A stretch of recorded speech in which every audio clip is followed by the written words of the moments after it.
तो भाई लोग एनिमल मूवी ने तो हर जगह आग लगाकर रख दी है और बॉक्स ऑफिस को लिटरली हिला दिया है। A rated certificate, 3 hours 21 minutes का run time, non holiday release, इतनी चीजें थी इस मूवी के खिलाफ जाने को, लेकिन सब कुछ इसके लिए अच्छा गया और एनिमल ने अपने फर्स्ट डे पर ही 116 करोड़ का वर्ल्ड वाइड कलेक्शन किया है। And these are just mad numbers. और अभी सेकेंड और थर्ड डे की ऑक्यूपेंसी को देखकर लग रहा है that there is no stopping for Animal any time soon. लेकिन इस मूवी की एंडिंग और इसके पोस्ट क्रेडिट सीन ने एनिमल की यूनिवर्स के फ्यूचर को लेकर बहुत सारे सवाल खड़े कर दिए, जिनका जवाब हम आज की इस वीडियो में देने की कोशिश करेंगे। और इसीलिए आज की इस वीडियो में हम बात करेंगे एनिमल की एंडिंग के बारे में और हम एक्सप्लोर करेंगे कि what is actually animal park. तो without further ado, let's get started.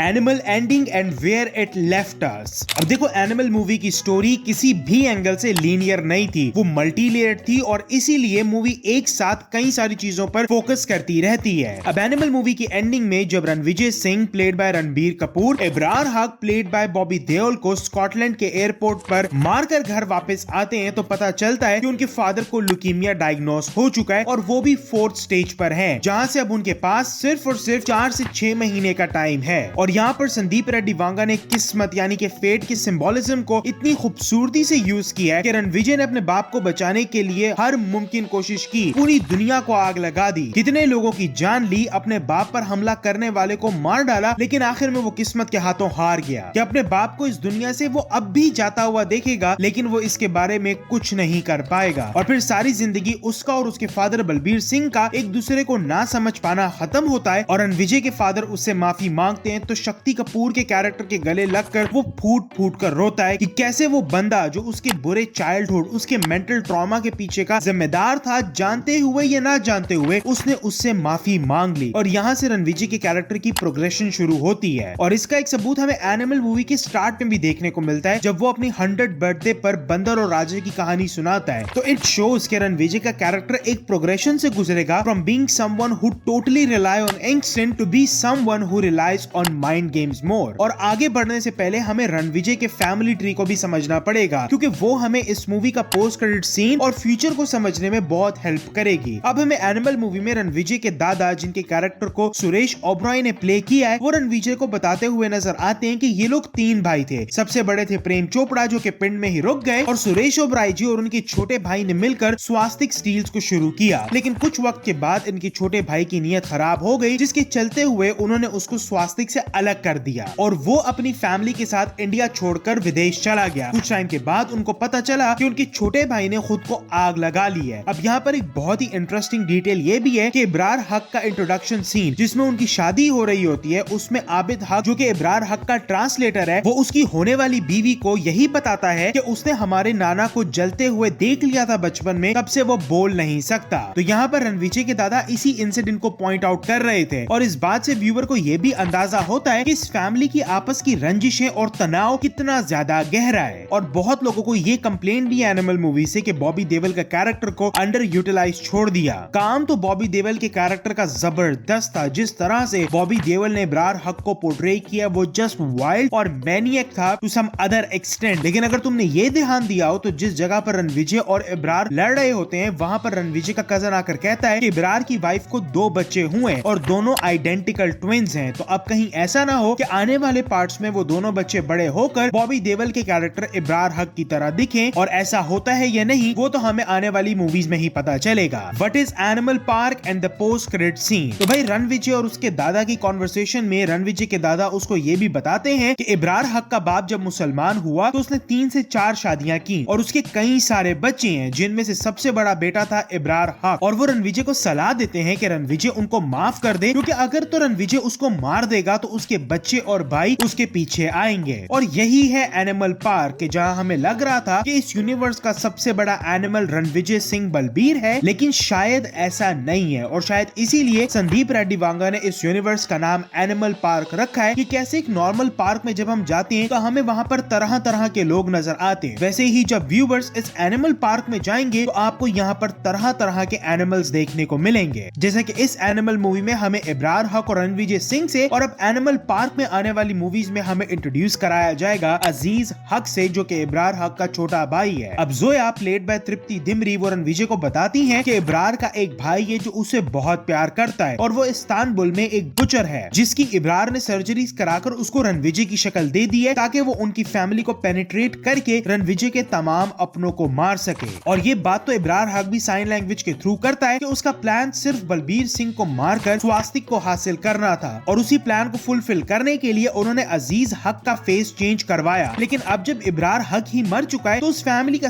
सारा होल्ड अब अजीज हक के पास आ गया है और उसी कैरेक्टर से हमें पोस्ट क्रेडिट सीन में इंट्रोड्यूस कराया जाता है जिसे रणविजय के 2 कजिन्स को उठवा लिया है। और भाई साहब पूरी एनिमल मूवी एक तरफ, लेकिन जिस तरह का ब्लड शेड संदीप रेड्डी वांगा ने इस अकेले पोस्ट क्रेडिट सीन में दिखाया है ना भाई, काबिले तारीफ। और अब एनिमल पार्क यूनिवर्स में 2 रणबीर कपूर हैं, एक तो रणविजय सिंह की शक्ल में और दूसरा अजीज हक। और यहाँ पर सबसे इंटरेस्टिंग चीज ये है कि किस तरह अजीज रणविजय की जिंदगी को बर्बाद करता है। या तो वो फुल एनाइलेशन मोड में जाएगा और रणविजय से पावर टू पावर मैच करेगा, और या फिर ये भी हो सकता है कि वो स्टेल्थ मोड अपनाए और रणविजय को इमोशनली डैमेज करे। लेकिन ये स्टेल्थ वाला मामला मुझे इतना ज्यादा होता हुआ नहीं नजर आ रहा, क्योंकि इस पोस्ट क्रेडिट सीन में ही अजीज हक ने रणविजय के 2 कजिन्स को मार दिया है। तो उस तक ये मैसेज तो पहुंचा चुका है वो कि वो आ रहा है उससे भिड़ने के लिए और ये बताने के लिए कि असली जंग तो अब शुरू होगी। मुझे याद है कि जब एनिमल मूवी पोस्टपोन हुई थी तो उस टाइम पर संदीप रेड्डी वांगा ने कहा था कि 1 दिसंबर को आइएगा थिएटर में रणबीर कपूर का विश्व रूपम देखने के लिए, और ये वाकई में रणबीर कपूर का विश्व रूपम है जहाँ पे बचाने वाला भी रणबीर कपूर है और मारने वाला भी रणबीर कपूर। The conclusion. तो भाई लोग, संदीप रेड्डी वांगा एक ऐसे डायरेक्टर हैं जो आने वाले टाइम में इंडियन सिनेमा को सिखाएंगे कि how to lean more on the darker side of cinema, and I am all in for it. इतना तो समझ में आ गया है कि ये एनिमल पार्क में हमें और कहीं सारे जानवर देखने को मिलेंगे जो खतरनाक होंगे और खून के प्यासे, और इस एनिमल की यूनिवर्स में आने वाली मूवीज और ज्यादा